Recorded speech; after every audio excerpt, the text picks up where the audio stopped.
Check the mic and make sure it sound right, boys.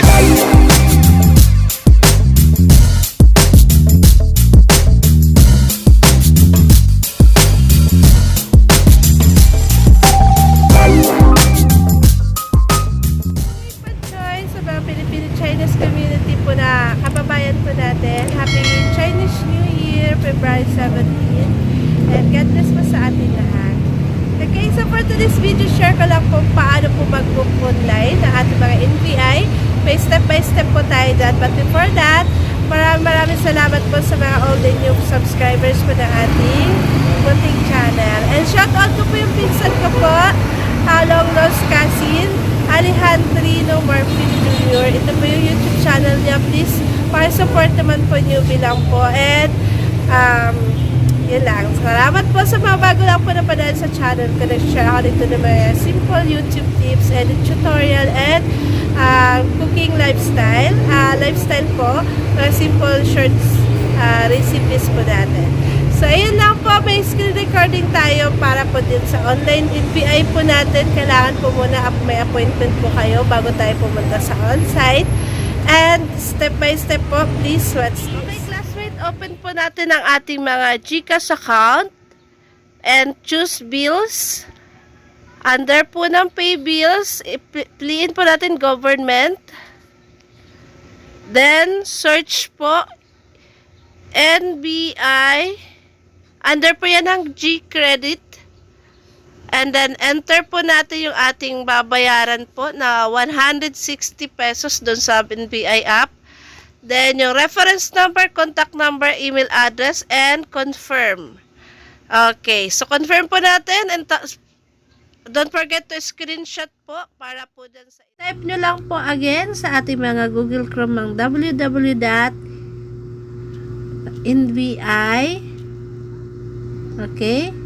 .gov.ph. So, i-go nyo lang po yan kung naka-access na po sila. And mapupunta tayo ulit sa ating mga NBI website, online website. So, napaka-high-tech na po ngayon ng NBI natin. And make sure po na may appointment po bawat isa dahil hindi po kayo doon i-cater po. Hindi po kayo yun doon sa mismong releasing po kung wala kayong appointment date ng release po ng inyo pong mga NBI. So, make sure po na nabayaran din po para po yung po sa inyo, naka-schedule po sa inyo ay yun din po yung date na kung kailan nyo makukuha. Kasi may tendency po kung hindi nabayaran agad, wala na po yung available slot. Okay, so verification successful. Ayan po yung makikita nyo po once na nag-access tayo sa NBI po natin na website. Okay, so magiging ganyan po ang ating registration. Okay, so punta lang po kayo dyan. So, yan. Okay. Kapag nakita nyo po yan, dito po sa tatlong line sa ibabaw,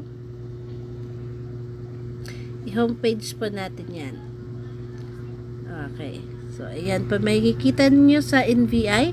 So, apply NBI clearance online. Okay? So, nasundan po. So, in-not now muna natin yan kasi naka-sign in na po ako kanina.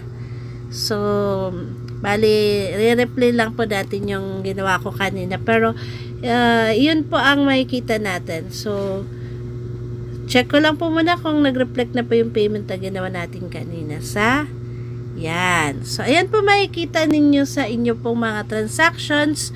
Once na paid na po yung inyo pong online appointment kay NBI. So, yun yung ginawa natin kanina. Sa mga first time po nagagawa, ang gawin nyo lang po, once nandito na po kayo sa homepage ng NBI, okay, so papakita ko po sa inyo, since done na po yung appointment natin. For example po, wala pa po kayong appointment. Then, dito sa tatlong line, nakikita nyo po yan, apply NBI clearance. Okay. Sa mga first time na mag-a-apply, kailangan nyo po munang mag-sign up dito sa website po ni NBI. For example po nito, yan. Kasi meron na po ako niyan. Yan. So, may makikita po kayong sign in. So, maglagay lang po kayo dyan. Okay. So, yan.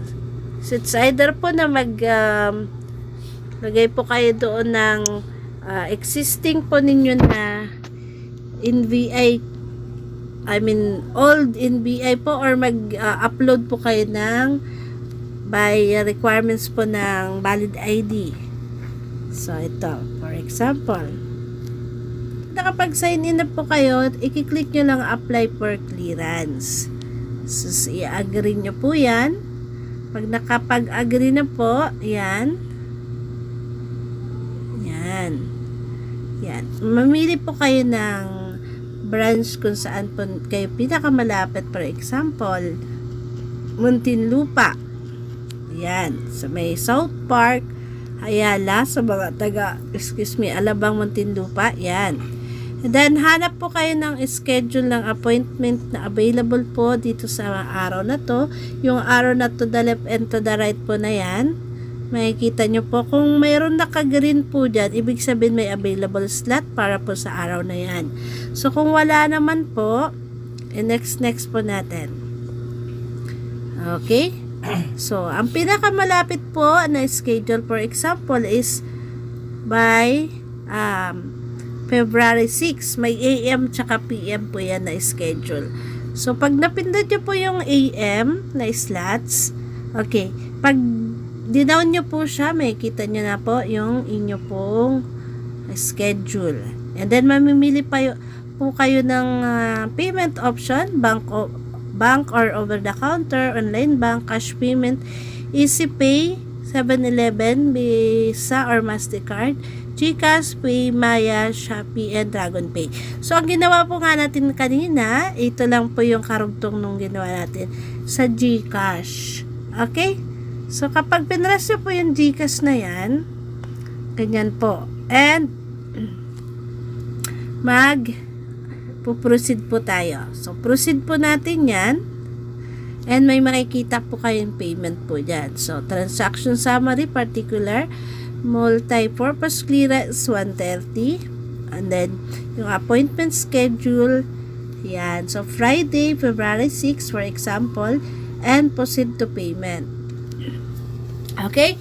So, kapag po yung ating mga yan. So, magkakaroon po ng reference number. Make sure po na tandaan po natin yan.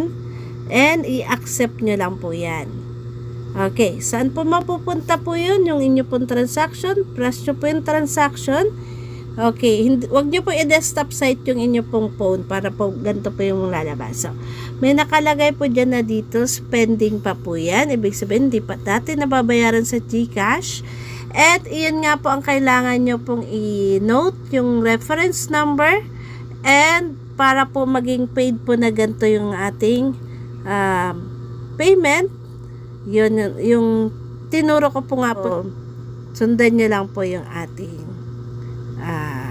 screen record po, and para magbayaran nyo po yung inyo pong mga online appointments. So, ayun lang po. I hope nasundan po, and thank you for watching. Hi classmates, tapos na po yung ating ulting tutorial for today. Stay updated po. Maraming salamat po again sa all the followers po natin din sa Facebook account, Aileen Marfil. Ito po yung account natin. Thank you so much po. Stay updated. God bless po sa atin na. Stay positive.